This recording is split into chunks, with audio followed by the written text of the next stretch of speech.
Hey guys, and welcome to the Captain Fizz and Mask Guy show.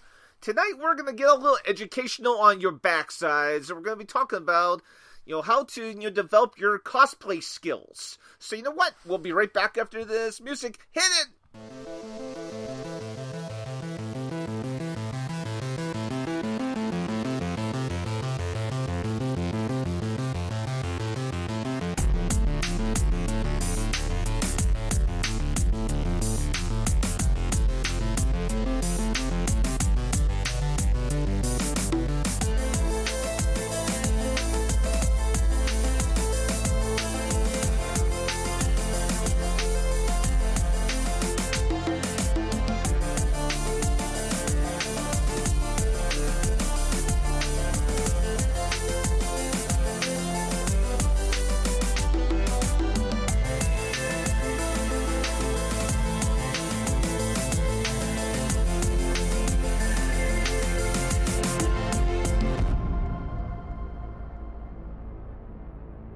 Hey guys, welcome to the Captain Fizz and Mask Guy show. I am, of course, Captain Fizz. And greetings once again from the 7th Moon of Thunder. I am that Mask Guy.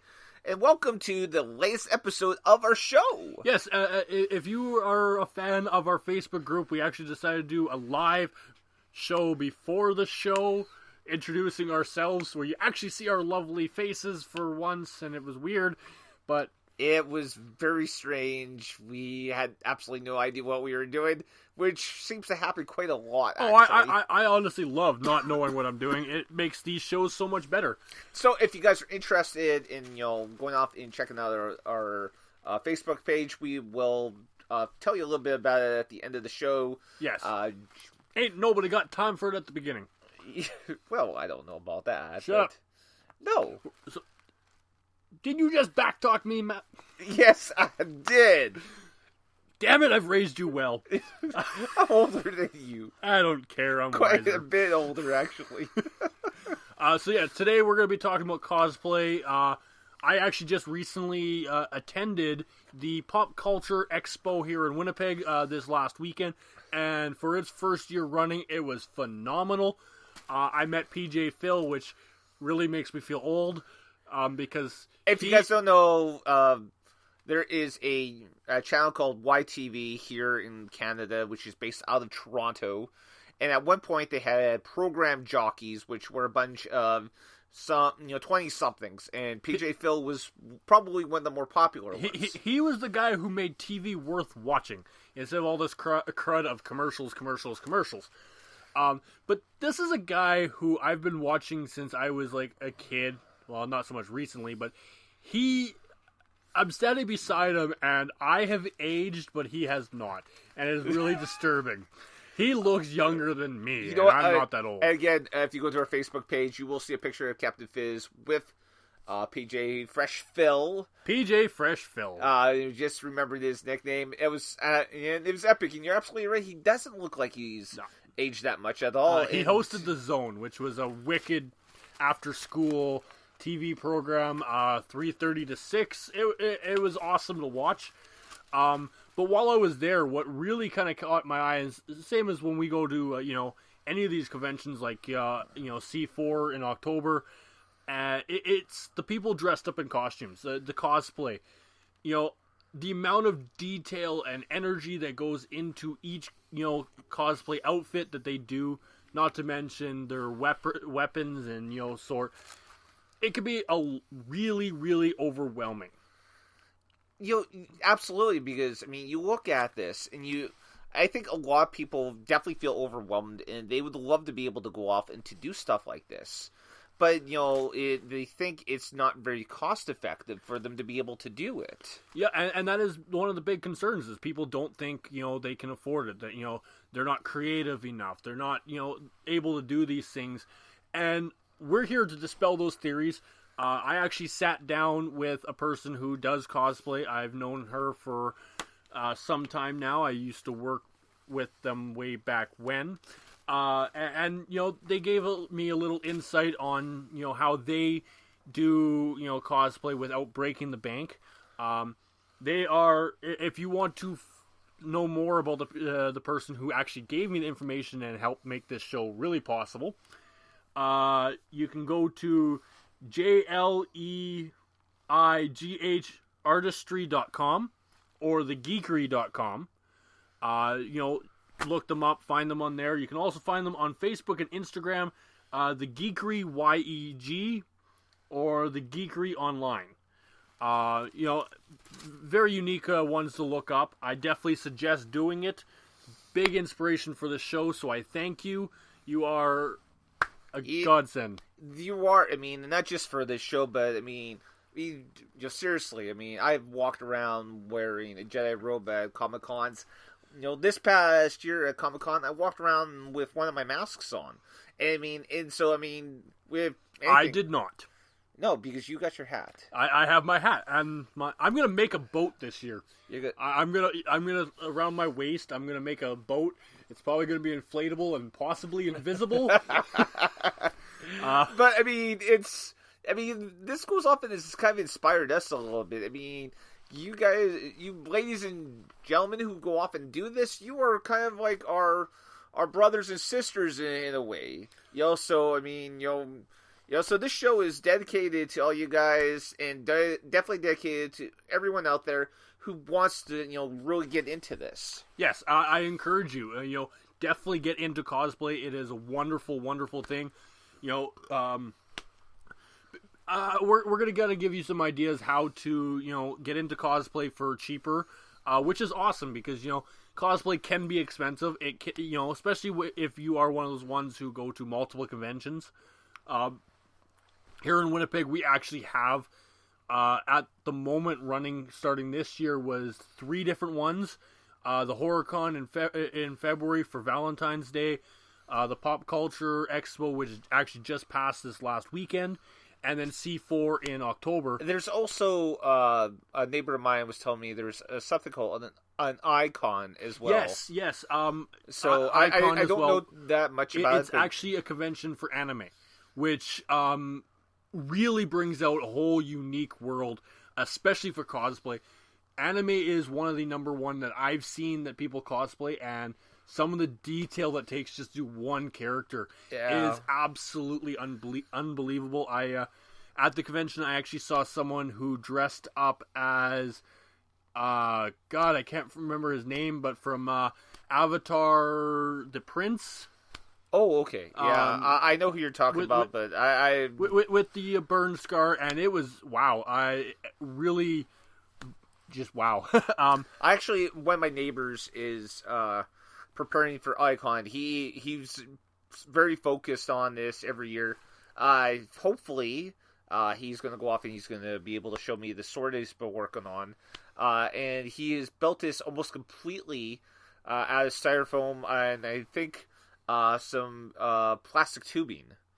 So it would be really great. If I can, I'm going to try to get a picture of it. We'll post it on our Facebook page and on our Twitter account as well.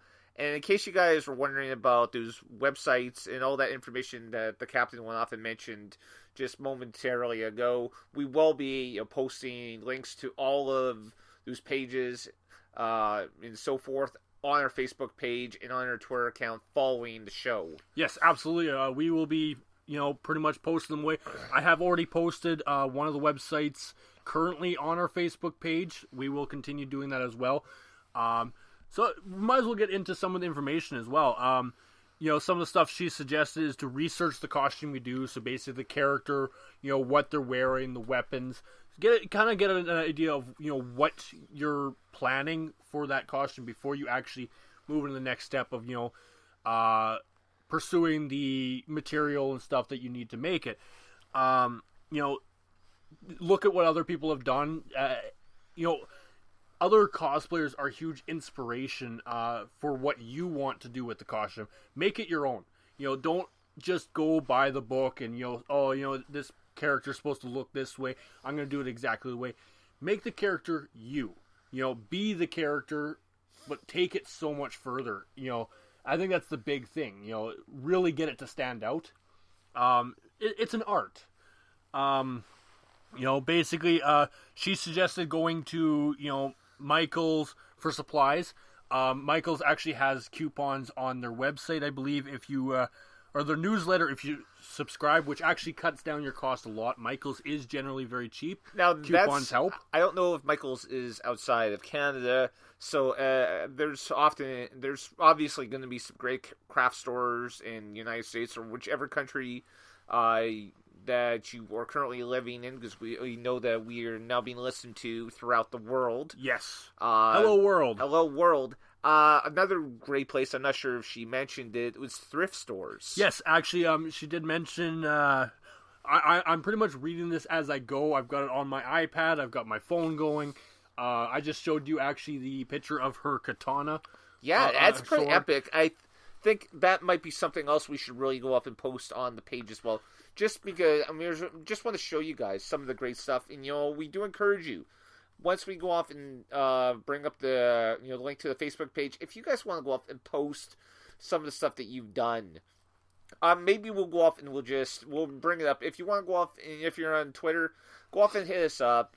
Post stuff on our Twitter account and at fizzmashow.com. If you want to, or at fizzmashow, pardon me. If you want to go to our website, www.fizzmashow.com, there's a link to our Facebook page on there. Just go off and kind of share some of the stuff, as we're going along here.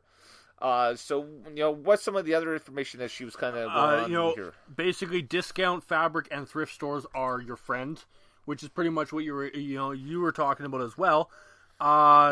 Basically, you can likely also use scrap materials that you find laying around your house. If it matches what you're doing, matches the color or you have in your mind, use it. Anything can possibly, if you, with the right mind and the right attitude, anything can be done. Which is, I think, an awesome idea with cosplay is, taking it to whole new levels. You're only limited by your own imagination. Exactly. In many ways, so. Basically, she actually just recently made a sword, which we had just mentioned. It was made of dollar store foam board, and then she ordered rolls of craft foam online, and it has a wooden dowel in the middle. So the simplest of material made what, honestly, as far as I'm concerned, a very epic sword that looks realistic. It looks really good. I mean, again, we'll post it on Facebook. With permission. With permission, absolutely. We'll have to get her permission and then first. One of the headpieces that she's made previously was completely out of aluminum foil and paper mache. And I've seen a lot of people who have done fursuits before, and they've shown the detail that go in there. And a lot of that stuff is craft material and, from thrift stores and things like that. Even the little tiny thing can be turned into a mountain. It is... I'm always fascinated by cosplay. It takes so much energy and effort to do it, but it is so worth it, especially if you go to these conventions. And the biggest thing, it's a convention for the kids. The kids love seeing these costumes. It's pretty much all it's about. Yes, we're grown-up kids and we enjoy this as much, but it's the joy that the kids have in their face when they see their favorite characters come to life. And that's pretty much one of the ways I look at it, at least. She suggests Pinterest. Pinterest? Pinterest, yes. Yeah, Pinterest. It made sense in my head. Pinterest. Yeah, okay. They definitely have a lot of ideas on there as well, and I know I'm just beating the nail in the head with this one. Never believe that you cannot do a costume. If you believe that you can't do it, the issue isn't so much how will other people perceive it. It's how are you going to. Feel comfortable in the costume. Be who you want to be. If you want to be a female Joker or, a male Harley Quinn, you want to dress up as a character that maybe isn't very well known, isn't very well liked. For example, Aquaman. Grown. Yeah. Don't let others' perception choose the costume for you. I believe your wife actually, one of the Comic-Cons, she dressed up as a Robin. And I believe she had a lot of fun dressing up as Robin, I might add. You know what? She absolutely had a lot of fun. it was funny because we had a lot of people actually come up in. There was more than a couple of people came